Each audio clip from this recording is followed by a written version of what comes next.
জানো শিপু, আজকে আমার জন্মরাত। জন্মরাত মানে আবার কি? বুঝলাম না তো।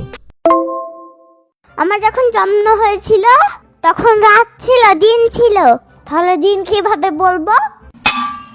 এইটুকু এইটুকু জ্ঞান মাথায়, এইটুকু সামান্য জ্ঞান মাথায় নেই। ও আচ্ছা, তাহলে হ্যাপি জন্মরাত পুচকি। না, তাও হয়নি। হ্যাপি জন্মরাত আজ 8টায় হবে।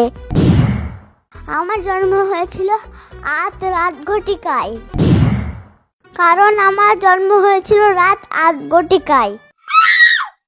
হ্যাপি জন্মরাত 8টা পুচকি। হ্যাঁ, এবার দৌড় দাও গিফট আনতে। গিফট ছাড়া বাসায় ঢুকবা না।